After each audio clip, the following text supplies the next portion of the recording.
How to Stop Overthinking Everything. The Fastest Way to Clear Your Mind and Find Clarity. Written by Ronnie Rowland. Published by Growth Literacy Lounge. You're exhausted, not from doing too much, but from thinking too much. Your body might be still, but your mind has been running for days. It doesn't stop, not when you lie down, not when you wake up, not even when you're trying to enjoy something simple. You smile on the outside, but inside, you're battling a storm no one else sees. And the worst part? You're not even sure what you're trying to solve anymore. That's the hidden weight of overthinking. It feels like you're one thought away from figuring it all out. If you just replay that conversation one more time, if you just plan the next 10 steps perfectly, maybe you'll finally feel calm, but clarity doesn't come. It just drifts further away the more you chase it. This book isn't about teaching you to think better. You've already tried that. It's about teaching you to relate to your thoughts differently. Not to silence your mind, but to stop giving every single thought your full attention, because your mind will always produce thoughts. That's its job. But your job is to learn which ones deserve your focus, and which ones can pass like clouds in the sky. You're not alone in this. Overthinking has become the default state for so many people. It's rewarded in school, praised at work, even confused with being responsible. But at some point, mental effort becomes mental noise, and noise isn't clarity, it's chaos. The truth is, peace doesn't come from thinking more, it comes from thinking less deliberately. These pages are short, but they're powerful. Each chapter is designed to give you one small shift, one interruption, one tool, one truth, to quiet the mental swirl and help you breathe again. You don't need another strategy that lives in your head. You need practices that live in your life. This is your invitation to stop spiraling and start living. Let's begin. Chapter 1. I'm not doing this right now. How to break the spiral on command. It always starts the same way. One thought, then another, then 10 more. You're trying to sleep, but your brain has decided it's time to solve everything: your job, your past, that awkward thing you said 5 years ago. The room is quiet, but your mind is loud. And no matter how hard you try to think your way out, it only gets worse. That's the trap of overthinking. The harder you push, the deeper you sink. You don't need more thinking. You need a stop button. Here's the truth most people never learn. You can interrupt a thought spiral before it takes over. You don't have to wait until you feel calmer or figure it all out. You can step away from the swirl with one clear, simple phrase: I'm not doing this right now. Say it out loud. Yes, out loud. Not in your head, not quietly. Let the words have weight. When you speak them, you create a line between you and the thoughts. That line is called awareness, and awareness gives you the power to choose. The first time you say it, it might feel weird, your brain will fight back. But what about, but if I don't, but this is important, that's normal. The mind doesn't like being ignored. It thinks it's helping. But help doesn't feel like drowning. So you draw the boundary. You speak the line: I'm not doing this right now. You don't have to argue with the thoughts. You don't have to replace them with better ones. You just stop giving them your full attention. You notice them, name what's happening, and walk away. This is the power of interruption. It cuts the loop. It gives your nervous system a break. It brings you back to the present, where peace is possible. It's not about denying your problems. It's about not letting your problems hijack your peace at 2 a.m. You can come back to them later. But right now, you need rest. You need breath. You need quiet, and no thought, no matter how clever, deep, or urgent, is worth your sanity. Imagine your thoughts like people knocking at your door. Some are kind. Some are loud. Some never stop banging. But here's the thing, you don't have to let every one of them in. You get to choose. I'm not doing this right now is how you close the door. It's okay if the thoughts keep trying. That doesn't mean you're failing. That means your brain is active, which is normal. But every time you say the phrase, every time you refuse to get pulled back in, you're training your focus. You're building mental muscle. And that muscle says, I'm in charge now. This is how you stop overthinking. Not by solving everything in your head, but by stopping the spiral before it builds speed. The longer you stay in the loop, the harder it is to get out. But the moment you interrupt it, even for a second, you shift the pattern, you break the rhythm, and you give yourself a chance to breathe. Try it the next time the thoughts come racing in. Speak it with strength, even if your heart is pounding. I'm not doing this right now. Then turn your attention to something real, your breath, your feet, the softness of your pillow. Something here. Something now. You are not your thoughts, you are the one who notices them. And now, you're the one who decides. Chapter 2. Sensation over story. The fastest way back to now. You're in the shower, but you're not really there. Your body's under the warm water, but your mind is in a meeting from last week, a conversation from 3 years ago, and a disaster that hasn't even happened yet. You reach for the soap and can't remember if you already used it. Your chest is tight, your stomach is buzzing, and your brain won't shut up. You're not overthinking one thing, you're thinking everything, all at once. And yet, the moment you try to think your way out of it, the noise gets louder. The stories in your head keep building. What if I said the wrong thing? What if something goes wrong? What if I never figure this out? The brain spins because that's what it's used to. It spins because it's practiced. But just because a thought is loud doesn't make it true. Just because it's there doesn't mean you have to chase it. The fastest way out of that storm isn't logic. It's sensation. When the mind is spiraling, trying to argue with it is like pouring water on a grease fire. It only spreads. But when you shift your attention to the body, the real body, here and now, everything slows down. This is the power of presence. It can't be thought, it must be felt. Try this. Take a slow breath. Feel the inhale through your nose, the rise of your chest. Then exhale through your mouth, like you're letting out a long sigh. Do it again. Then press your hand to your heart. Feel the weight of it. The warmth. The rhythm underneath. That's real. That's now. Now push your feet into the ground, like you're rooting into the earth. Wiggle your toes. Pay attention to the pressure. This simple return to the senses is a reset. It interrupts the mental swirl and puts you back into your body, your home base. The mind can run all over the place, but your body is always here. And here is where peace lives. You might feel resistance. The mind will say, "This is dumb, this won't work. We have to figure this out." That's okay. Let it say what it wants. You don't have to argue. Just return to sensation. Feel your breath, your hands, your feet, the texture of the chair beneath you, the sound of the room around you. Your thoughts might still chatter, but your focus has changed, and where your focus goes, your experience follows. This is not about pretending your problems don't exist.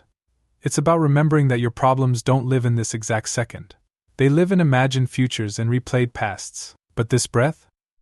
This moment? It's clean. It's clear.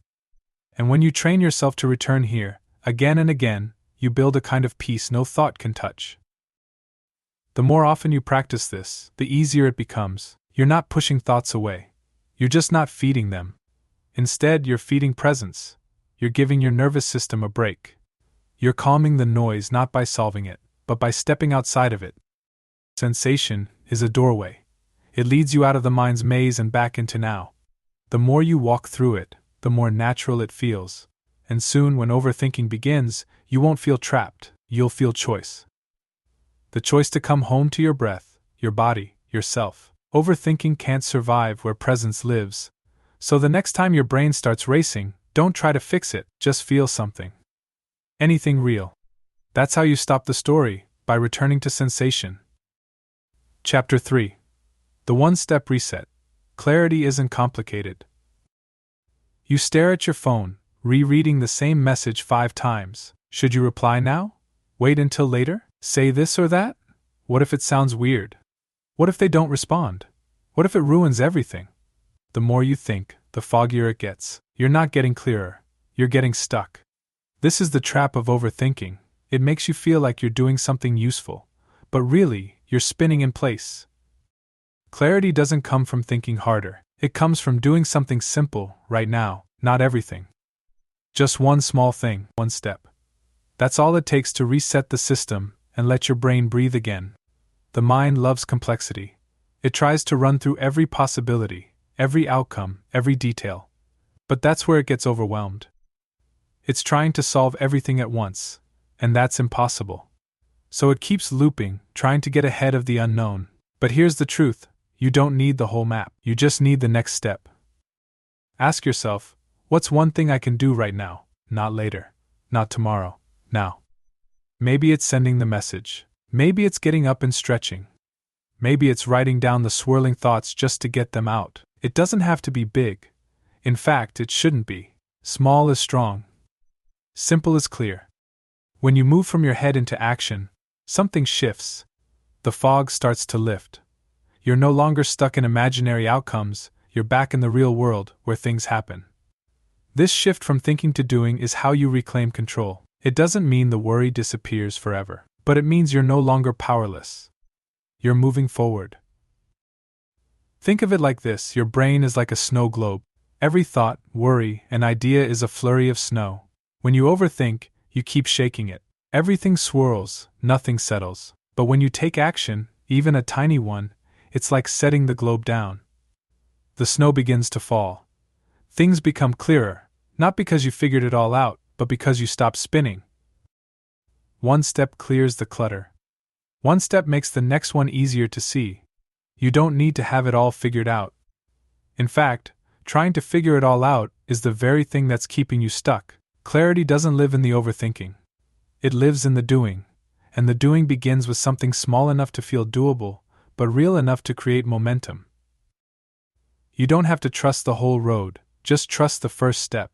The next one will reveal itself after that, and if you still feel uncertain, good. That means you're human. Uncertainty doesn't mean you're wrong, it means you're growing. The goal isn't perfect certainty, the goal is forward motion. So when your brain starts to swirl and the questions get loud, pause. Breathe. Then ask, what's one thing I can do right now that moves me forward, even a little? Don't wait for the perfect answer. Choose something simple. Then do it. Let the action speak louder than the fear. This isn't about fixing everything. It's about creating a little space, enough space to breathe. Enough space to move, or enough space to stop drowning in what-ifs. That space is where peace returns. That space is where the real answers rise up, not from force, but from clarity. You don't have to escape your thoughts. You just have to stop letting them stall you. One step. That's it. Do that, and the fog begins to clear. Chapter 4. Your brain's just doing its job, you're not broken. You sit there, wondering what's wrong with you. Why can't I let things go? Why do I keep thinking about this? Why is my brain always running, even when I want to rest? It starts to feel personal, like a flaw. Like everyone else has some magical off switch you somehow missed. But here's the truth no one tells you: your brain isn't broken. It's doing exactly what it was designed to do. Your mind's job is to think. That's it. It generates thoughts the same way your lungs take in air or your heart pumps blood. You don't have to ask it to do it. It just happens. That stream of thoughts running through your head isn't proof that something's wrong with you. It's proof that you're alive. The problem isn't that you have thoughts. It's that you believe every single one of them deserves your full attention. But not every thought is true. Not every thought is helpful. And most important of all, not every thought is you. Imagine standing on the side of a road, watching cars drive by. Some are loud. Some are fast. Some are falling apart. Others are shiny and smooth. That's your mind. Each thought is just a car passing. You can notice them. You can name them. But you don't have to jump into every one and go wherever it takes you. Overthinking happens when we forget we're the observer and start acting like the driver. We climb into every car, every story, every memory, every what-if. We buckle in and ride the loop until we're dizzy. But you don't have to do that. You can step back. You can watch the traffic without getting caught in it. That's what mindfulness really means. Not stopping your thoughts. Just noticing them without getting pulled in. It's like looking at clouds drifting across the sky. You don't have to chase them. You don't have to fix them. You just let them pass. This takes practice. At first, the thoughts still grab you. That's okay. That's normal. Don't beat yourself up when you catch yourself in another spiral.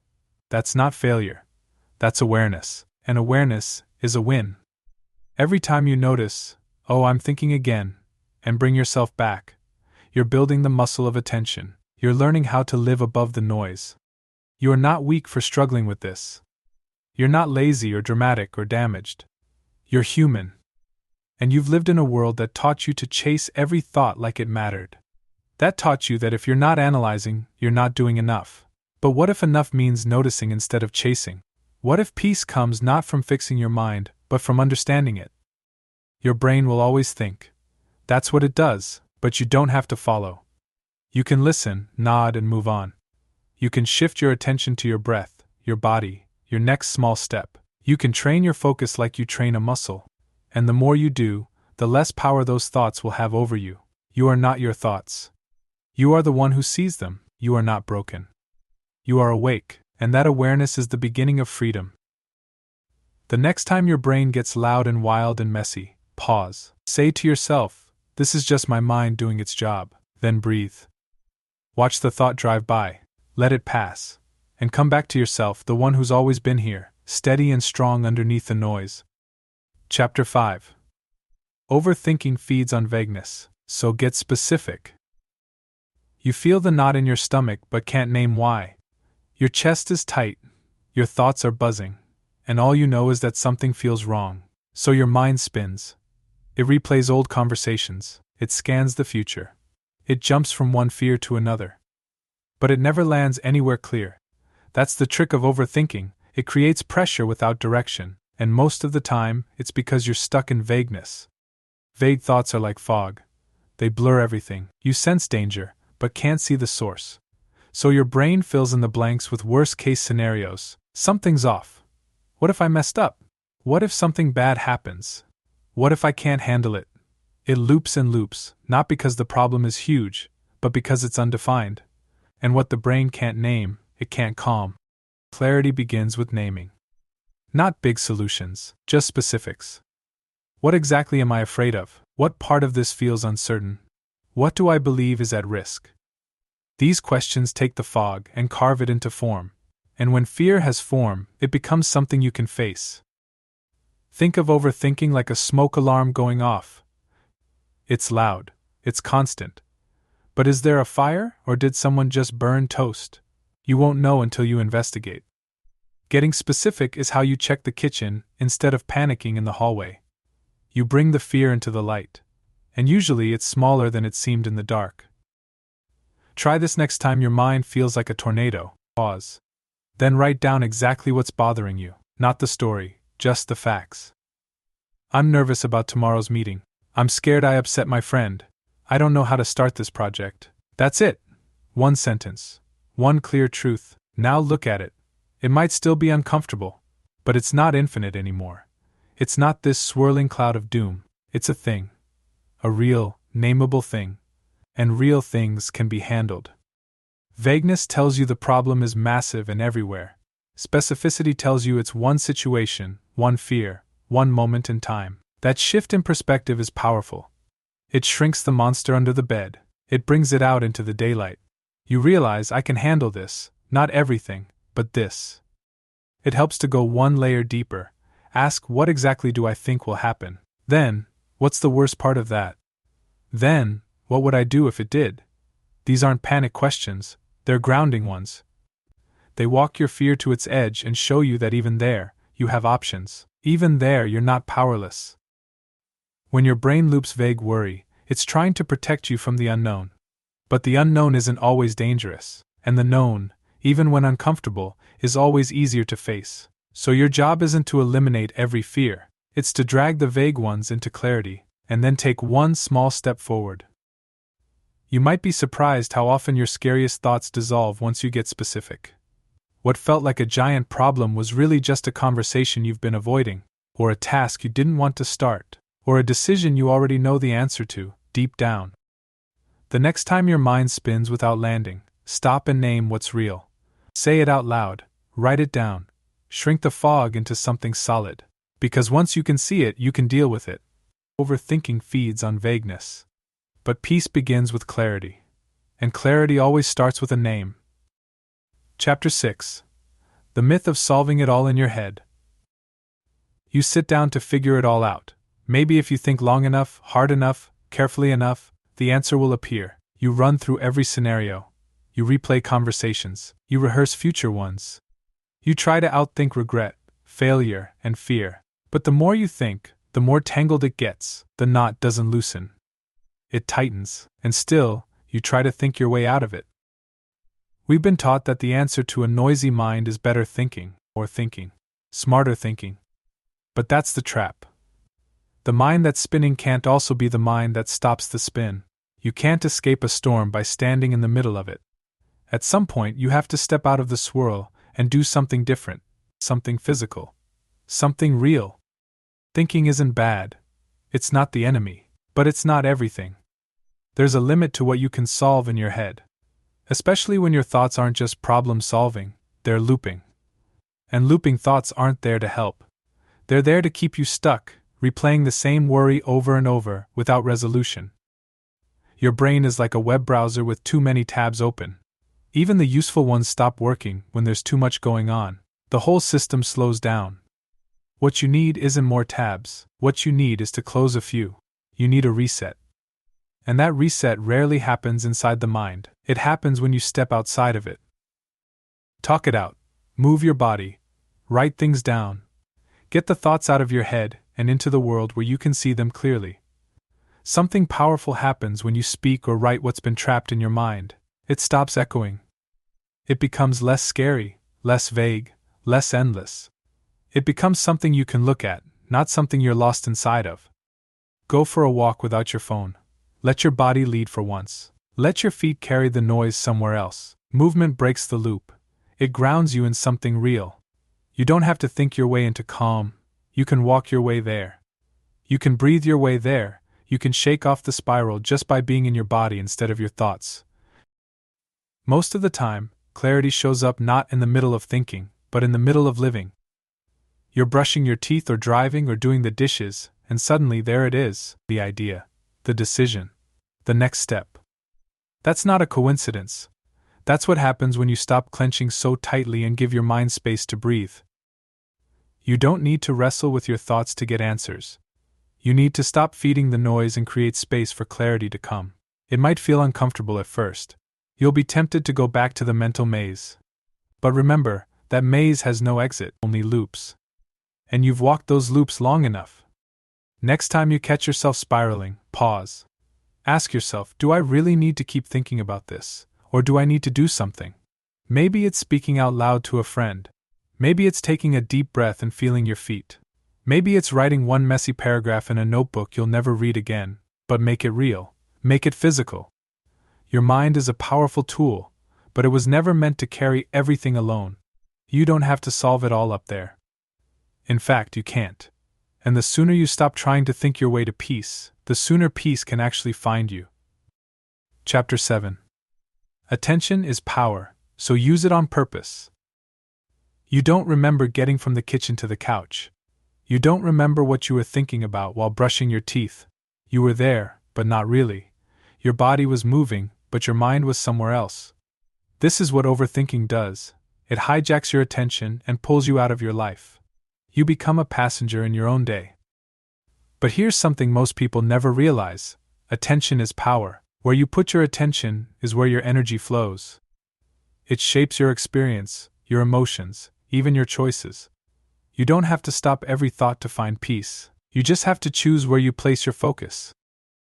Right now, your attention might be trained on fear, on regret, on what-ifs and worst-case scenarios. Not on purpose. Not because you want to, but because your mind has made it a habit. The good news is, habits can be changed, focus can be trained, and it starts by learning to notice where your attention goes and gently bringing it back. Most people think the goal is to have no thoughts, to clear the mind like a blank page. But that's not how the mind works. Thoughts will come. Always. The power isn't in stopping them, it's in noticing them and choosing not to follow. That gap between noticing and following, that's freedom. That's the space where peace lives. Try this 3 times a day. Pause and ask, where is my attention right now? No judgment. Just notice. Are you in the future, worrying about something that hasn't happened? Are you in the past, replaying something you can't change? Or are you here with your feet on the ground, your breath moving in and out? If you're not here, that's okay. Just come back, take a breath, feel your body, look around, engage your senses. What do you see? What do you hear? What do you feel? That moment of return is powerful. It reminds you that you're not stuck in your thoughts, you're simply visiting them, and you can choose to leave. Attention is like a flashlight. In a dark room, whatever you point it at becomes your entire world. Point it at fear, and fear grows. Point it at gratitude or calm, or even just your breath, and that grows instead. You don't have to fight the darkness. Just move the light. This is not about denying problems or pretending life is perfect. It's about choosing where you want to live mentally. You can solve problems better when your mind is steady. You can make better decisions when your focus is clear. And you can experience life more fully when you're actually present for it. At first, it might feel like your mind pulls you away every 2 seconds. That's okay. The magic is in the return. Every time you notice you've drifted and bring yourself back, you're training your attention. You're building the muscle. And that muscle is what pulls you out of the overthinking trap. Don't underestimate small moments of presence, one clear breath, one full minute of awareness, one decision to put your phone down and look out the window instead. These are not nothing. These are everything. They're how you start to shift the pattern. They're how you come home to yourself. So the next time you find your mind racing, don't try to stop every thought. Just pause. Notice. Name it. Then gently return to your breath. To your body. To now. That's where your power is. That's where peace begins. And it's available to you, always, one focused moment at a time. Chapter 8. The Thought Dump. How to empty the clutter in 10 minutes. Some days your mind feels like a closet that's bursting at the seams, thoughts stuffed in every corner. Old regrets pushed behind new worries, half-finished ideas tossed on top of never-started plans. It's cluttered, crowded, and loud. You reach for clarity, but it's like digging through junk just to find a light switch. No wonder everything feels heavy. Here's the truth, your brain was never meant to store everything. It's a processor, not a closet. But we treat it like a storage unit, packing in every task, idea, and fear, until it buckles under the pressure. When your mind is this full, thinking gets foggy. You're not broken, you're just mentally cluttered. There's a simple way to clear that clutter. It's not deep or complicated. It doesn't take hours. It takes 10 minutes. Set a timer, grab a piece of paper or a blank screen, and dump every thought out of your head. No organizing, no editing, just write. This is the thought dump. You don't need a plan. You don't need to make sense. Just let the chaos pour out. Write the ugly thoughts, the wild ideas, the reminders, the feelings you didn't realize you were carrying. No one else will see it. This is not a journal entry. It's not art. It's a release. At first, it might feel forced. Your mind will try to filter. Let it go. If your first line is "I don't know what to write," then write that. If the second line is "This is dumb," write that too. Keep going. Soon the real stuff will come, the buried fears, the to-do list items you forgot, the guilt that's been buzzing under the surface, and with every line, the pressure starts to ease. This isn't about fixing your problems on paper. It's about giving your brain space to breathe. When you write things down, they stop floating. They stop multiplying. They land. And when they land, you can finally see what's really there, and what was just noise. The act of writing helps your nervous system settle. It gives the spinning thoughts a place to go. It separates you from them. You realize, these are just thoughts, not facts, just things passing through. And in that realization, something softens, something opens. The beauty of the thought dump is that it's low effort and high reward. You don't have to solve anything. You don't have to review what you wrote. You can throw it away if you want. The point isn't the paper. The point is the release. You emptied the mental bucket. Now there's room again. Room to think clearly, room to breathe. Make it a habit. 10 minutes at the start of the day, or at night before bed. Or any time your brain feels too full to function. You'll be amazed at how much lighter you feel, how much calmer you become, just by letting it all out. You don't need a perfect morning routine or hours of meditation to clear your mind. Sometimes, all you need is a pen and a timer. 10 minutes to say everything you've been carrying, even if it's messy, even if it doesn't make sense, especially if it doesn't make sense. Your mind wants to be heard. Let it speak. But not just inside your head. Give it space to land, and when the timer rings, take a breath, look around, welcome the silence. That's not emptiness, that's clarity. And you made it yourself, with 10 quiet, powerful minutes. Chapter 9. Space makes clarity inevitable. You try to think your way through it, again. You've gone over the situation 5 times, maybe 10. Each time it feels like you're getting closer to clarity, but then the loop restarts. You tweak a sentence. You replay a moment. You imagine 3 new versions of how it could all go wrong, and still no clarity, just more noise. This is what happens when we confuse effort with insight. We think if we just think harder, the answer will come, but clarity doesn't arrive when the mind is crowded. It arrives in space, in quiet, in stillness. It shows up not when you're forcing it, but when you finally let go. It's like trying to find something at the bottom of a muddy river. The more you stir the water, the cloudier it gets. But if you let it settle, the mud sinks, and suddenly the bottom becomes clear. That's what happens when you stop trying to force a solution. When you stop chasing clarity and create space instead, it finds you. The world we live in doesn't make this easy. Everything tells you to keep going, to stay busy, to hustle through the noise. Stillness feels like slacking. Silence feels like failure. But it's in those quiet, open moments that your mind can finally breathe. And when your mind can breathe, it starts to clear on its own. You don't have to earn clarity by exhausting yourself. You don't have to overwork your brain like a machine on overdrive. Sometimes, the most productive thing you can do is stop, step away, take a walk, stare out a window. Sit in a chair and do absolutely nothing for 3 minutes. That space, small as it seems, is where answers are born. You might resist at first. Stillness can feel uncomfortable when you're used to being tangled in thought. It feels like you're not doing anything, but that's the point. You're not doing, you're allowing, and in that allowance, your nervous system resets. Your mind slows down.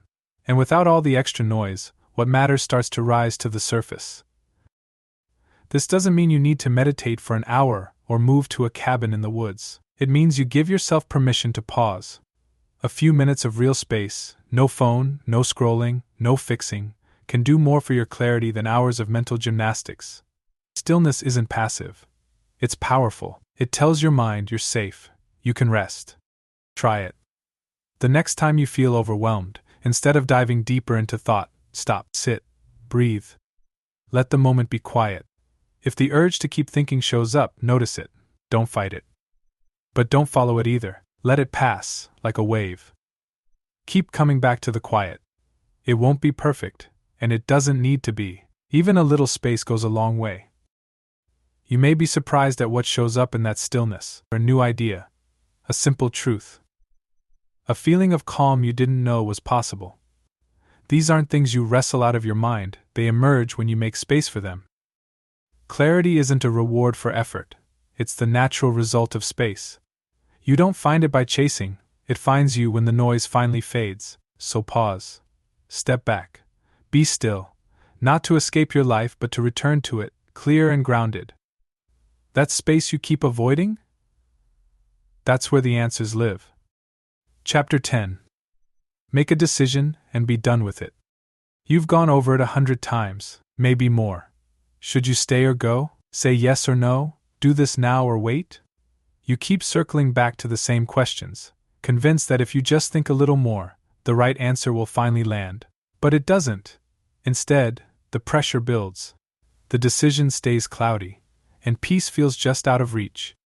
This is what overthinking does to decisions. It turns every choice into a trap. You think you're being careful, responsible, even wise. But what you're really doing is delaying clarity, waiting for a perfect answer that doesn't exist. The truth is, most of the time, you don't need more thinking. You need to decide. Not impulsively. Not recklessly. But with trust, with enough clarity. Enough confidence. Enough sense that you've thought it through. Not endlessly, just enough. Because more thinking doesn't always bring more certainty. Sometimes it just brings more fear, more doubt, more fog. The mind loves to replay. It loves to second guess. But every time you revisit a decision you've already made, you reopen the mental tab. You invite in the what ifs, the maybes, the worry, and soon you're not moving forward. You're circling the same mental block over and over, exhausting yourself in the name of being thorough. But there comes a moment where the most powerful thing you can do is say, "I've decided," and then live like it. Not revisit it in your head every hour, not reopen the debate when fear flares up, but commit. Follow through. Move forward. That's how you get out of the loop. This doesn't mean you'll never question your choice. It means when doubt shows up, you don't give it the mic. You remind yourself, "I already chose, and unless something new and important changes, I'm sticking with it." That kind of decision-making builds trust with yourself. It teaches your brain that not every thought deserves a revote. Deciding frees up energy. It closes doors that don't need to stay open. It creates space for action, for movement, for peace. It may not feel perfect. It may not feel 100% certain. That's okay. Most good decisions don't. They feel solid enough to move with, and that's all you need. Perfection is a trap. It tells you that unless you're totally sure, you can't act. But life doesn't give total certainty. It gives you patterns, instincts, information, and choices. Then it asks you to trust. Not blindly, but bravely. Not forever, but for now. If you struggle with this, try saying your decision out loud. I've decided to take the job. I've decided to let that go. I've decided to move forward. Let the words land, then feel what happens in your body. Often, a weight lifts. Even if the choice is scary, it brings a kind of calm. That calm is clarity, the kind that only comes after you stop debating. You are allowed to decide and be done. You are allowed to close the loop, even if your brain wants to keep it open. You are allowed to trust yourself, not because you're certain, but because you're capable, and you are. The next time you find yourself spiraling over a choice, pause, ask yourself, have I already thought this through? Do I know what I want deep down? Am I just afraid to commit? Then take a breath. Decide, say it out loud, and let that be enough. You don't find peace by making perfect decisions, you find it by making real ones, then living like you mean it. Chapter 11. Set boundaries with your own brain. You're finally home. The day is done. You sit down, hoping for a quiet moment, but your brain has other plans. It brings up that thing you forgot to do, then the conversation you wish had gone differently, then the worry about tomorrow. It doesn't care that you're tired. It doesn't care that it's 9 p.m. and you just want peace. It just keeps talking, like it always does. Most people think boundaries are for other people, but some of the strongest boundaries you'll ever need are with your own thoughts. Just because a thought shows up doesn't mean it gets to stay. Just because your brain wants to talk doesn't mean you have to listen, especially not all the time. Your mind is a busy place. It wants to process, to replay, to solve. That's not wrong. That's not bad. But it becomes a problem when it never stops. When you let your thoughts run the show 24/7, you burn out. You lose your peace. You become reactive, exhausted, and overwhelmed. And the truth is, you don't have to let it get that far. You can set limits with your mind. You can say, not right now. You can create mental office hours. Time to think. Time to rest. Time to feel. Time to pause. Your brain won't like it at first. It will push back. It will try to convince you that everything is urgent, that every thought must be chased, but you get to say, I hear you. But not now. This isn't about ignoring problems. It's about choosing when and how you engage with them. Worrying isn't productive just because it's constant. Thinking isn't helpful just because it's loud. You get to decide when your attention is available, and when it's not. One powerful tool is the worry window. Set a time in your day, maybe 10 or 15 minutes, where you let your brain go wild. You let it rant. You let it analyze. You write it down or speak it out. You let it pour out everything it's been saving. But when the timer ends, so does the session. You thank your mind for its input, and you move on. The rest of the day? That's protected space. That's your boundary. When thoughts try to intrude, you gently say, we'll talk about that during worry time, and then return to now. It sounds simple, maybe even silly. But it works. It trains your brain that not every moment is available for spiraling. You can also create boundaries before bed. An hour of no email, no big conversations, no problem solving. Give your brain a ramp down. Let it know the day is ending. If a thought pops up, Jot it down for later. You don't have to solve it now, just because it appeared. You're not a machine. You need rest, and rest doesn't happen by accident. It's something you guard. Boundaries don't mean your mind won't try. It will. It will knock. It will whisper. But the more you hold the line, the quieter it gets. The more respect you show your peace, the more your brain learns to work with you, not against you. You don't need to fight your thoughts. You just need to fence them in. Give them space to speak, but not run wild. Let your mind know, this is your life, your time, your attention, and you get to choose where it goes. Chapter 12. You are not your thoughts. You are the one who notices. You have a thought. It's sharp. It's loud. It says something cruel, or scary, or doubtful. Maybe it tells you you're not good enough. Maybe it says everything's going to fall apart, and before you even realize it, you believe it. You feel it in your body. You react to it like it's fact. You forget that it's just a thought, passing through like all the others. This is where so many people get stuck. We think that if our mind says it, it must be true. That every thought we have is a mirror of who we are. But that's not reality. The mind is a machine. It generates thoughts non-stop, some helpful, some neutral, some terrifying. That's what it does. And what it produces is not always wise, kind, or even relevant. It's just noise, some of it useful, some of it not. The freedom begins when you learn to separate yourself from the noise. You are not your thoughts. You are the one who notices them, the watcher, the awareness, the quiet space behind the words. That space is your home. And the more you live from there, the less power those thoughts have over you. Imagine a movie playing on a screen. Your thoughts are the movie, moving, dramatic, loud, but you are not inside the movie. You're sitting in the seat, watching it happen, and at any point you can lean back, breathe, and remember. I am the observer. I don't have to react to every scene. I don't have to believe every line. This isn't about avoiding life or numbing out. It's about anchoring in what's real. Your thoughts will come and go, shift and change. But the part of you that can see the thoughts, that's steady. That's the part that can choose. That's the part that brings peace. Try this the next time a strong thought hits. Don't argue with it. Don't try to replace it with a better one. Just say to yourself, I'm noticing a thought. Not, I am anxious, but I'm noticing an anxious thought. That one shift changes everything. It puts distance between you and the feeling. It reminds you that the thought is not who you are, it's something passing through your awareness. Some thoughts will still hurt. Some will still hook you. That's okay. This isn't about perfection, it's about remembering the truth when you can, catching yourself in the middle of the spiral and saying, wait, this is a thought, not a fact. Then breathing, then choosing whether to follow or let go. Over time, this changes how you relate to your own mind. You stop needing every thought to be positive. You stop fearing the negative ones. You start letting them move through you like weather, some sunny, some stormy. But none of them lasting forever. And when you forget, because you will, you gently return. Passion to the breath, to the body, to now, back to the quiet space where you can watch it all unfold without being swept away. You are not broken.